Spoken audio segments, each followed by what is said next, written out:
The next step is to clone the project. So we'll go to the Ninja's Code official repository and find food delivery multi-vendor. Here we have all the directories for admin, for app, for restaurant, for rider, and for the web. Just clone it using SSH configuration.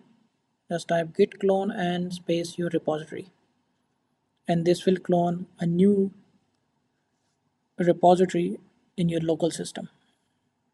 Just wait a couple of seconds and this will download all the files from the GitHub. The project has been cloned.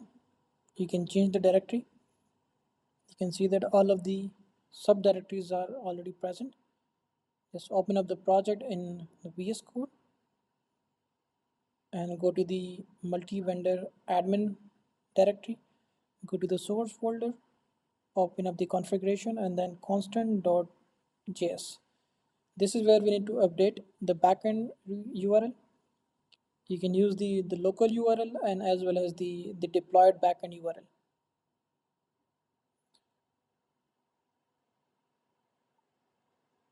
Since the database is same, we can use any of them.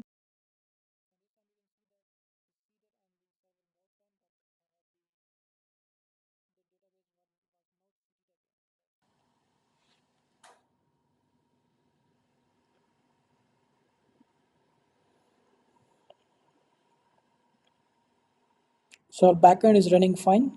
Now let's update the backend URL on the admin portal.